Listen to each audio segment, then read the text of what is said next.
and my friend Luis Pizarro, who chairs this Puerto Rico Health and Insurance Conference, for the invitation to address you on an issue that is so important to all of us, the health of our people in Puerto Rico. If there is one thing that the COVID-19 pandemic made glaring, it is that inequities and deficiencies to proper healthcare access have dire ramifications and negative impact on all aspects of our society. We have seen this past year how lack of access to an adequate public healthcare system can affect everyday people.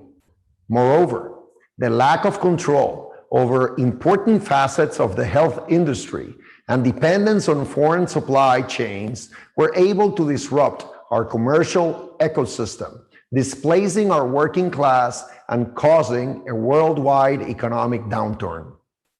Each challenge we face as a society also highlights, time and again, the deficiencies and inequities of our second-class American citizenship. The numerous difficulties Puerto Rico is going through affect us all, but systemic inequality means that the weight of the crisis falls more heavily on some sectors than on others. Among the most severe and painful failures, without a doubt, is the lack of access to a robust, fair, and high-quality healthcare system that responds to the needs of all Puerto Ricans, in particular to the most vulnerable sectors of our society. We are, once again, facing a shortfall on Medicaid funds, known as the Medicaid fiscal cliff, which threatens our capacity to continue providing healthcare services to the most vulnerable sector of our population. If Puerto Rico were to hit the cliff on September 30th, 2021, federal Medicaid funding would revert to about $392.5 million from the current $2.8 billion a year that Congress allocated for this fiscal year. The remaining Medicaid expenditures would have to be covered with local funds. That is why my administration has been, since its beginning, urging Congress and the Biden-Harris administration to put an end to the undignified treatment of the U.S. citizens residing in Puerto Rico.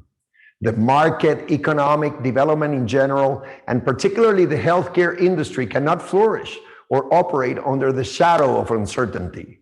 It is time to move away from the uncertain and unstable piecemeal funding of our Medicaid program and move to a program similar to the ones available in the States.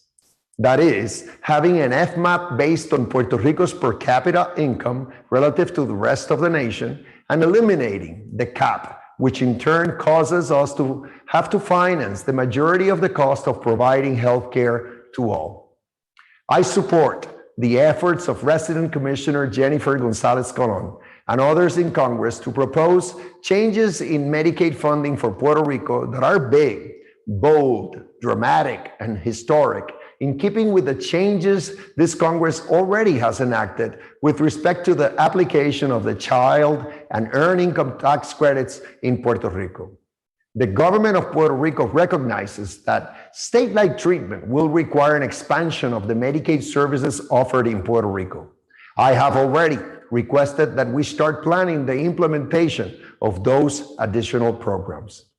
I strongly believe that the American citizens in Puerto Rico with limited resources should have the same basic healthcare services that their fellow citizens enjoy anywhere else in the United States, and we're prepared to work with the Congress to transition promptly to a fully funded state-like Medicaid system.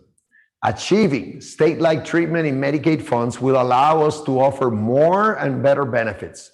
These may include funds to cover the Medicare Part B premium cost so that our seniors can keep more of their money from their Social Security checks, and better services through the Platino program's coverage.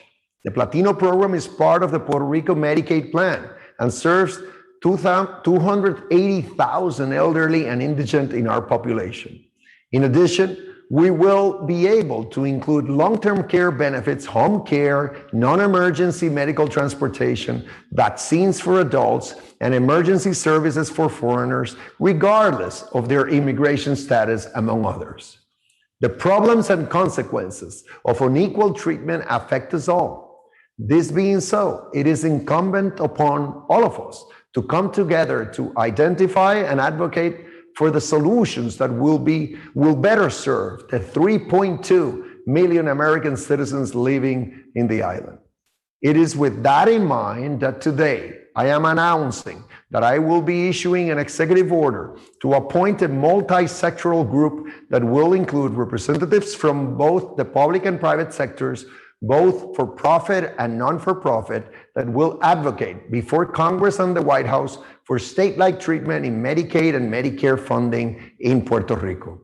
This group, led by my team at the Puerto Rico Federal Affairs Administration in Washington, D.C., and in close coordination with our resident commissioner, will jointly outline and execute the work plan to put an end to the unequal and discriminatory treatment of the U.S. citizens residing in Puerto Rico. I count on all of you here today to make this joint effort a successful one that will put Puerto Rico on a path to equal treatment with their fellow citizens in the 50 states. Thank you.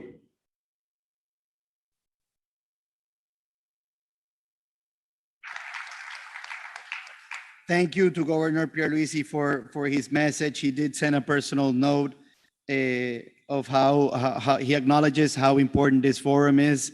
He's participated here in the past, and he made the compromise to be here for the next one. So we sure hope to come with him, and we definitely appreciate the message.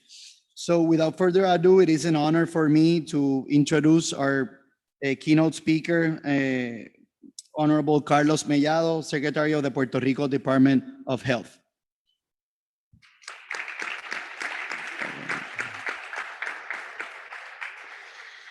I spoke to the secretary. I told him that having done this in the past, it helps out for him to use this platform to deliver messages to the masses.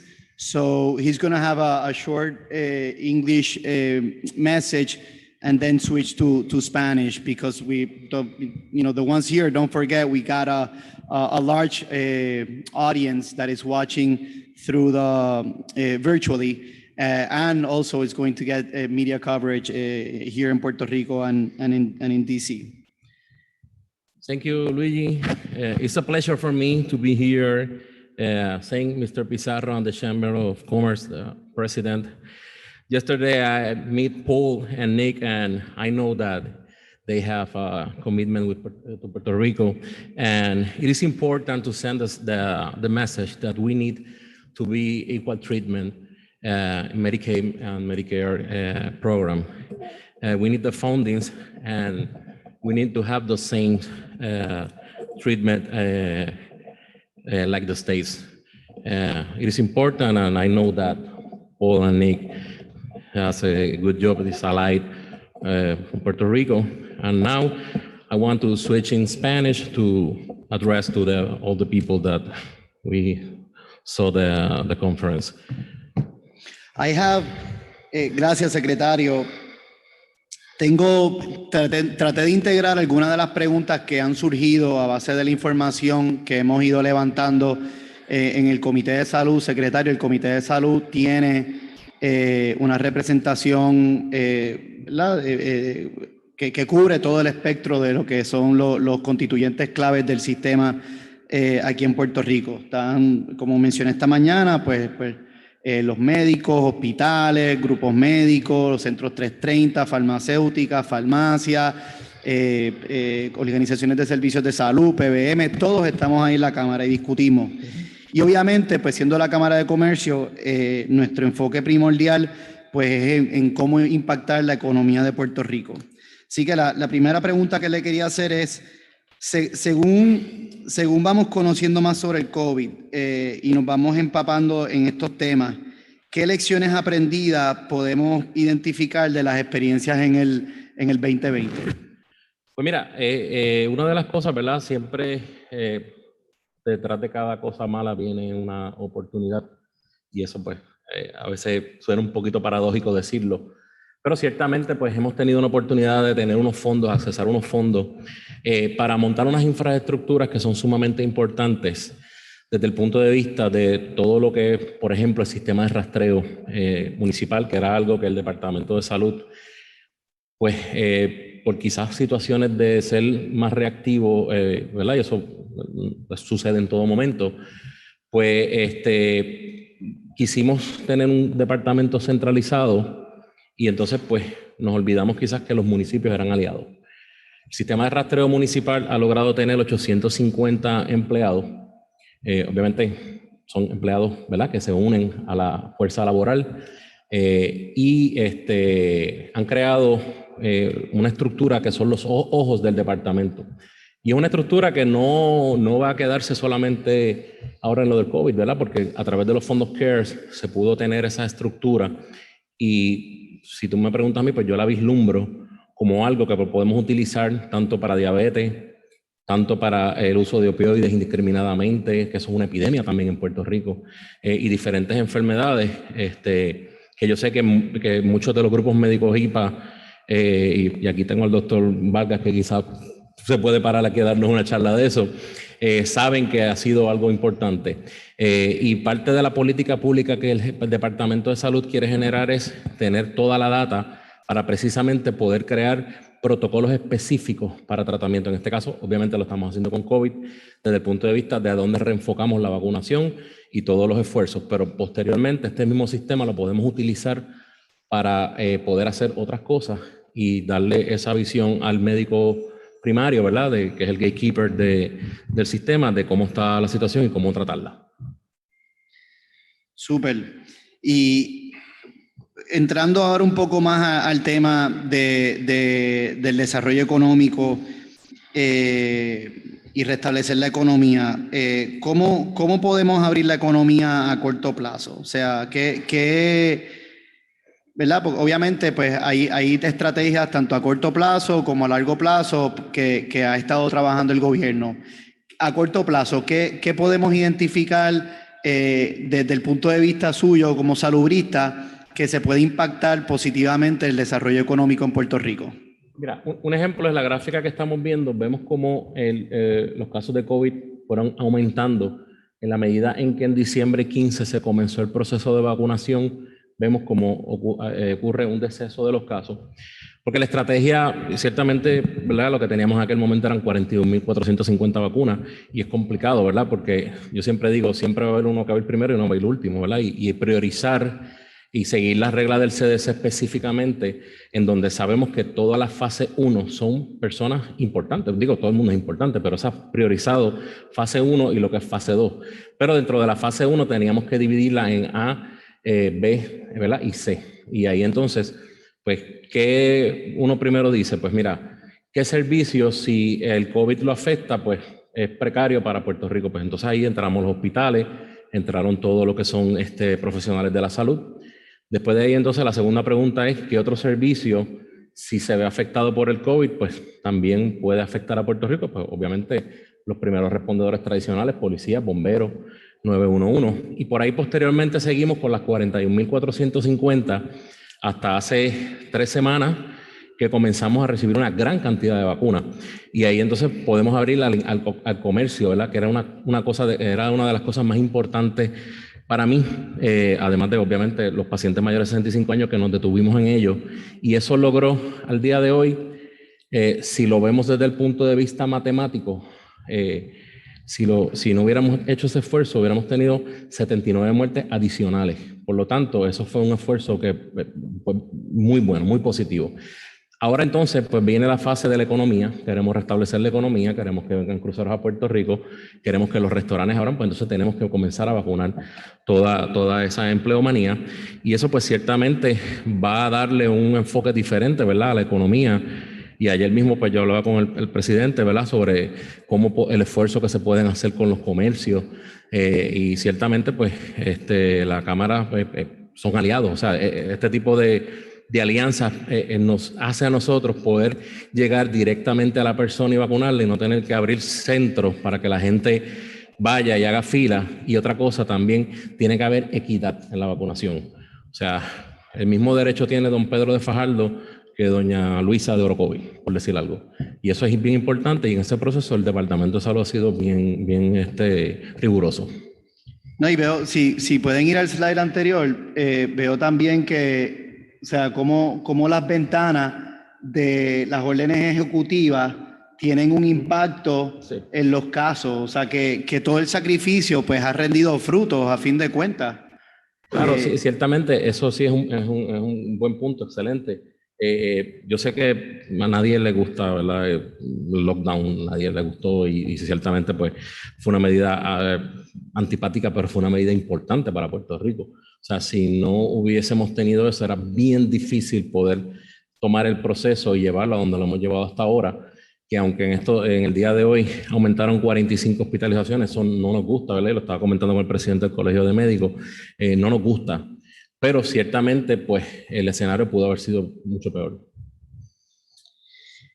Y en términos o sea, también sabiendo, ¿verdad? Un poquito, estaba hablando usted anoche, secretario, sobre la importancia de los fondos de CARES Act. Está por aquí también el licenciado Javier Tirado de AFAF, que sé que es un tremendo aliado del departamento. Esos fondos son importantes también para el desarrollo económico. Sí, mira, los fondos CARES, ciertamente, ¿verdad? El espíritu del gobierno federal no es que tan solo los utilicemos para COVID, o sea, ciertamente ha logrado crear unas infraestructuras, se ha logrado reforzar la telemedicina en Puerto Rico, se ha logrado hacer un montón de avances en tecnología, ciertamente, pues todo lo que hemos podido optimizar en el Departamento de Salud ha sido gracias a que hemos recibido esos fondos. Si no hubiéramos tenido esos fondos, pues ciertamente la situación fuera totalmente diferente. O sea, y te repito, o sea, cómo el Departamento de Salud a nivel central iba a poder tener la vigilancia que tiene ahora, que tiene 80 epidemiólogos, uno en cada municipio en el área de San Juan, que abrió ahora y tienen más de 3 epidemiólogos. Y 850 empleados en donde hay matemáticos, demógrafos, personas que crean modelos, o sea, y son todos estudiantes, o sea, yo lo digo y me emociono porque son gente que se acaba de graduar y tienen un talento increíble, Brutal. o sea, son con una energía brutal y se unieron a la fuerza laboral, o sea, en otras circunstancias, esos muchachos, como les digo yo, quizás no hubieran tenido la oportunidad que tienen ahora, están haciendo historia, ¿verdad? Y es importante. Cierto. Y eso gracias a esa inyección de fondos federales. O sea, que en resumen, a corto plazo, ¿qué es lo que está ayudando? Pues el rastreo que estamos teniendo datos, el departamento está traqueando en buen español los datos, los esfuerzos de vacunación, están ahí, los esfuerzos de reinmunización también, que es algo que sé que usted también ha abanderado. Sí, y ahí te tengo que mencionar, ¿verdad? Las alianzas estratégicas que se han fomentado, tanto el Colegio de Médicos, ¿verdad? Que aquí está su presidente y ¿verdad? Un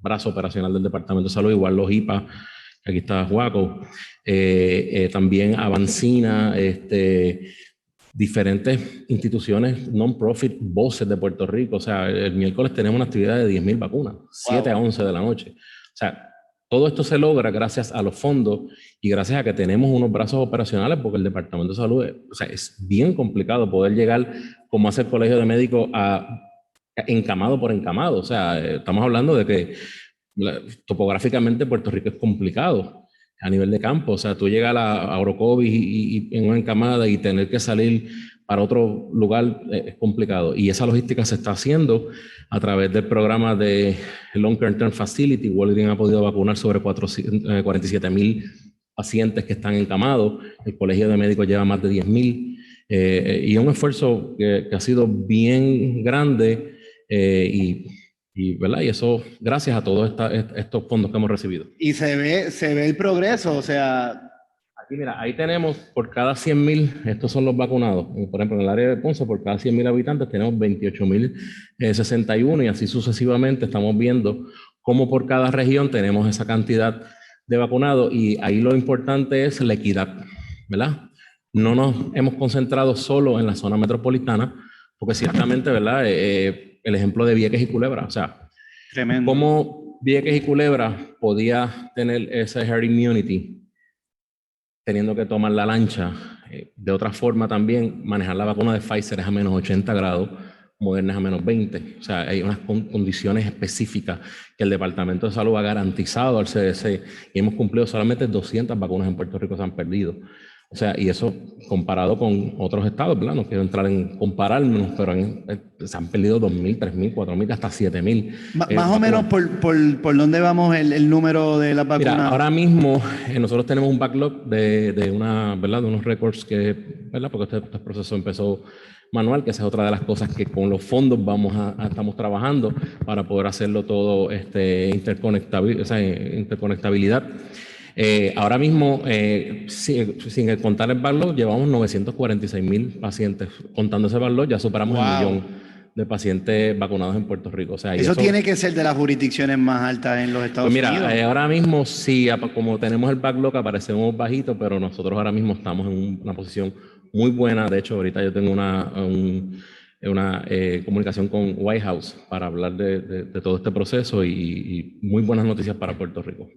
Tremendo. O sea, que la vacunación, yo creo que lo que usted también ha mencionado, reinmunización en las escuelas, en las vacunas que no son atadas al COVID, también es otro mensaje que lo he escuchado decir, que ayuda, porque por lo menos yo soy uno que pues me ha ayudado muchísimo el que mis hijos hayan regresado a la escuela y soy más productivo en mi trabajo. O sea, eso ayuda a la economía, que los niños, y me ha funcionado, o sea, y de lo que he visto. Mira, ahí con las escuelas es bien importante porque mira, todo el proceso de inmunización tradicional corre 100% por las escuelas. O sea, ahora mismo tuvimos un año en donde los niños no estaban siguiendo ¿verdad? El proceso de inmunización normal. Igual el proceso de cuidado dental, que sabemos que existe una ley en donde los niños tienen que tener una evaluación dental. De ahí en adelante, si cuantificamos, ¿verdad? Antes de entrar en la parte económica, pues la parte social, muchos de los determinantes de maltrato, determinantes de situaciones que ocurren, ¿verdad? Se detectan en las escuelas. Lo otro también la nutrición, o sea, los comedores escolares juegan un papel sumamente importante en la nutrición de nuestros niños. Si nos vamos a un poquito, que esa es la parte que a mí me dolió, tú sabes, porque hay niños que comen en las escuelas, si no, no comen. O sea, y esa situación social es bien importante. Y ahora vamos entonces a la parte económica, en donde en Puerto Rico existen muchas madres solteras que no tenían oportunidad de trabajar porque tenían que decidir ver a su hijo en las escuelas. O sea, es una decisión difícil. Y como tú bien dices, o sea, la productividad de puertorriqueños teniendo la oportunidad de que los niños estén presenciales ha aumentado y eso es bueno también para Puerto Rico. Impacta el desarrollo económico a corto plazo. Y entonces, y a largo plazo, secretario, ¿cómo podemos apoyar el desarrollo económico y abrir la economía del sistema a largo plazo? O sea, ya sabemos que con los fondos de CARES Act, que es una buena inyección, ciertamente lo de la vacunación, ciertamente el contact tracing, todas las cosas que estaban en rezago, estamos ahí on top of it. A largo plazo, ¿cómo usted visualiza que se pueda atender los retos? O sea, ¿verdad? Salud es 1/6 del presupuesto de Puerto Rico.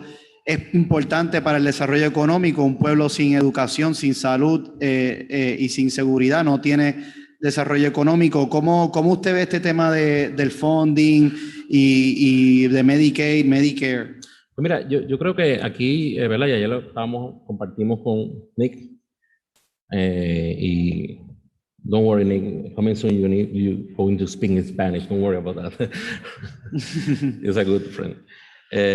Y estábamos hablando precisamente de que tenemos que llevar un mensaje y tiene que ser, ¿verdad? La paridad de fondos. Ciertamente hay unas disparidades, ¿verdad?, que ocurren en Puerto Rico y eso, pues, eso ha sido un tema de discusión que yo sé que la comisionada residente ciertamente ha logrado unos pasos sumamente agigantados, igual que también reconozco, ¿verdad?, el exgobernador Fortuño cuando fue comisionado residente también trabajó con esto, mi ex jefe también. Y ciertamente, pues, es importante llevarle el mensaje de eliminar el CAP. O sea, nosotros tenemos que eliminar ese CAP y tenemos que tener un FMAP que sea igual que los demás estados. O sea, ciertamente programas, te podría hablar, programas de trasplante en Puerto Rico, pues no se pueden realizar. Ahora mismo tenemos una crisis con cirugía cardiovascular, la fuga de médicos está, ¿verdad? Y quizás el colegio también tiene esa data un poquito más puntual que yo, pero sí, ellos han sido siempre bien enérgicos con la fuga de médicos en Puerto Rico. Y ciertamente pues el dinero tiene que llegar a las manos del proveedor. O sea, invertir en lo que es medicina primaria y preventiva. Ciertamente también hay unos retos, ¿verdad? Que los puedo mencionar, que el gobernador los habló. Tener beneficio de Long Term Facility, Home Care, Non-Emergency Medical Transportation, Vaccine for Adults. Es un programa que tenemos que desarrollar. Oye, y lo estamos haciendo ahora. Hemos visto el potencial que tiene Puerto Rico de vacunar. O sea, yo siempre he dicho, aquí brazos por vacunadores no fallamos, vacunamos porque tenemos poca vacuna. O sea que ciertamente son disparidades y lo de la parte B es importante también. O sea, no es justo que un ciudadano americano puertorriqueño no tenga el mismo beneficio de poder, el Estado que pueda pagar esa parte B por él. La economía que eso generaría ¿verdad? Al fisco sería grandísima versus el beneficio que traería tener alrededor de 50,000 pacientes dentro del programa Platino. O sea, son muchas cosas que yo sé que se han ido trabajando y aquí, ¿verdad? Obviamente, yo he estado en muchos escenarios desde mi punto de vista como médico primario, ex procurador del paciente, y esa discusión siempre ha estado, ¿verdad? Y veo siempre los mismos fighters aquí de todo esto. Y yo creo que hemos ido avanzando poco a poco, pero necesitamos llegar a ese lugar. Y el lugar tiene que ser, y el mensaje, que nos quiten el CAP y que nos den un FMAP, ¿verdad? Que sea igual que los demás estados. ¿Y para qué? Me gusta que usted ya lo definió. O sea, se le pusieron los puntos sobre las IE en el sentido de que pues con el dinero que había para 2020-2021, pues se pudo dar un aumento a los médicos, se pudo dar un aumento a los hospitales, lo repasamos esta mañana con el licenciado Galva, se pudo hacer lo de la cubierta de hepatitis C, se pudo aumentar la elegibilidad del programa, y tenemos que mantener eso y continuar ese camino hacia la equidad, que como usted bien menciona, pues, ¿qué es ese camino? Pues mira, conseguir el beneficio de Long Term Care, Home Care, el pago de la prima de la parte B, mejorar el programa Platino, vacunación para adultos. O sea, de eso es lo que estamos hablando, esos son esos beneficios y me alegra, secretario, que usted pues lo mencione y lo resalte para que la gente sepa en arroyo y habichuela de qué es lo que estamos hablando y qué es lo que significa equidad en fondo. Al igual que también mencionó el gobernador la importancia de lo que es el acceso a los indocumentados y a los inmigrantes legales también, que es una situación que usted me lo comentó anoche. Sí. Y me habló de un caso inclusive, ¿verdad? Sí, nosotros de hecho estamos trabajando un proyecto precisamente para eso, ¿verdad? Para lo que es el cuidado prenatal, ¿verdad? Porque sabemos que vienen pacientes indocumentados, quizás, ¿verdad? Que trabajar con ellos, porque además de que, primero, yo siempre pongo lo social, lo humano por encima de todo, eso no tiene cálculo alguno de precio. Pero entonces viene la parte salubrista, ¿verdad? Y es importante que eso se atienda. Y entonces necesitamos tener esa paridad en ese aspecto. Y ciertamente, ¿verdad? No quiero sonar malagradecido, ¿verdad? Yo sé que siempre nos dan una cantidad de dinero importante, pero sería bueno que nos quitaran el CAP, sería bueno que nosotros entráramos en una fórmula, ¿verdad? Y yo creo que eso aliviaría muchísimo a Puerto Rico, además de que quita la incertidumbre, porque, ¿verdad? Ya era lo que estamos discutiendo anoche.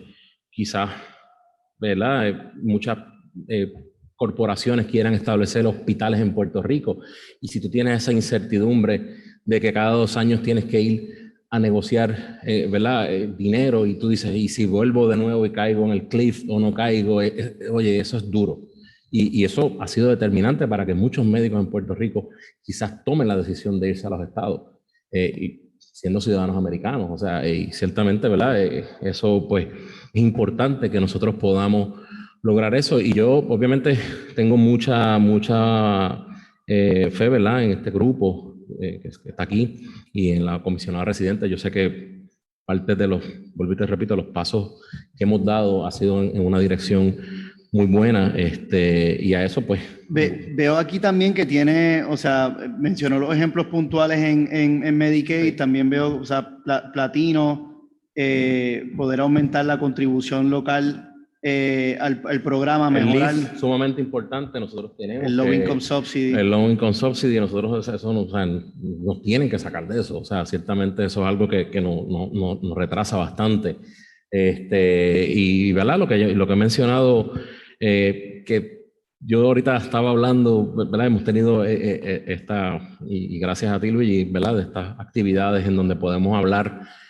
Pero tú sabes, me gustaría que el año que viene que vengamos digamos, mira, ya no tenemos el CAP, ya estamos bien, vamos a otra actividad, ya vamos a hablar de otra cosa. Bueno, el año que viene vamos a discutir cómo Puerto Rico va a implementar long term care. Eso yo quisiera que hayan personas del sector privado que planteen ideas de cómo Puerto Rico va a poder implementar el beneficio de long term care. Eso sería el tema ideal para la conferencia del año que viene. Y el dinero que entre definitivamente es motor a la economía de Puerto Rico, o sea, se beneficia a todo el mundo en esa economía, o sea, porque no solo son los médicos, son las enfermeras, es el que te lleva las sábanas, es el que da la comida, es el dietista, es la persona que construye el hospital, es la persona que te pone el carrito de hot dog frente al hospital, o sea, es una cadena bien grande cuando se aumenta esa cantidad de dinero y aumenta obviamente el dinero que le llega al proveedor, que es lo que al final del día queremos retener, porque ciertamente los proveedores son los que, ¿verdad? En este caso la medicina primaria y preventiva, como digo yo, una onza de prevención vale más que una libra de curación.